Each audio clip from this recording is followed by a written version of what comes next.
Di tengah kondisi ekspektasi inflasi yang menurun, Bank Indonesia memutuskan untuk mempertahankan suku bunga di angka 5,75%.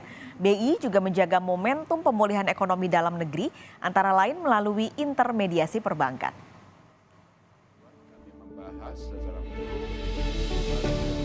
Rapat Dewan Gubernur Bank Indonesia pada 17 hingga 18 April 2023 memutuskan untuk mempertahankan BI 7-day reverse repo rate sebesar 5,75%, suku bunga deposit facility sebesar 5%, dan suku bunga lending facility sebesar 6,5%.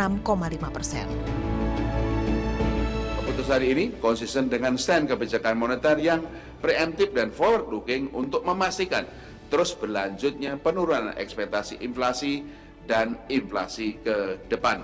Bank Indonesia meyakini bahwa BI 7-day reverse repo rate sebesar 5,75% tersebut memadai untuk mengarahkan inflasi inti tetap terkendali dalam kisaran 3 plus minus 1% di sisa tahun 2023 dan inflasi indeks harga konsumen akan kembali ke dalam sasaran 3 plus minus 1% lebih awal dari perakiraan sebelumnya. Kebijakan stabilisasi nilai tukar rupiah juga terus diperkuat guna mengendalikan inflasi barang import atau imported inflation dan memitigasi dampak rambatan ketidakpastian pasar keuangan global terhadap nilai tukar rupiah. Nilai tukar rupiah pada 17 April 2023 menguat sebesar 1,38% secara point to point dibanding dengan level akhir Maret 2023, didorong kuatnya aliran masuk modal asing di investasi portofolio. BI memperkirakan rupiah terus menguat sejalan dengan surplusnya transaksi berjalan dan berlanjutnya aliran masuk modal asing dipengaruhi prospek pertumbuhan ekonomi domestik yang tinggi, inflasi yang rendah, serta imbal hasil aset keuangan domestik yang menarik. Di tengah perakiraan perbaikan ekonomi dunia, BI menjaga momentum pemulihan ekonomi dalam negeri, antara lain melalui intermediasi perbankan, terutama kepada sektor prioritas yang belum pulih dari dampak pandemi, kredit usaha rakyat, dan kredit pembiayaan hijau. Peningkatan besaran total insentif makroprudensial yang dapat diterima bank dari sebelumnya paling besar 200 basis poin menjadi paling besar 280 basis poin. Total insentif tersebut terdiri dari insentif atas kredit pembiayaan kepada sektor prioritas paling tinggi sebesar 1,5%,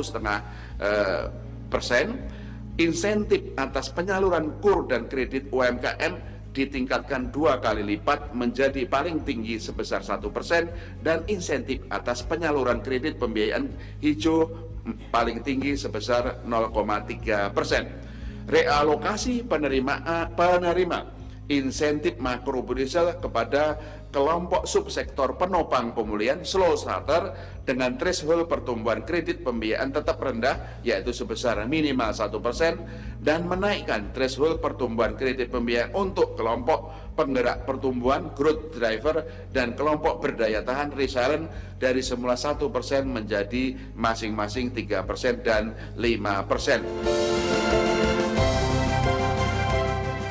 Dalam rangka memperluas ekosistem ekonomi dan keuangan digital, BI terus memperkuat digitalisasi sistem pembayaran, antara lain dengan implementasi KRIS antar negara Indonesia-Malaysia, serta kartu kredit pemerintah domestik fisik yang berkoordinasi erat dengan pemerintah dan Asosiasi Sistem Pembayaran Indonesia.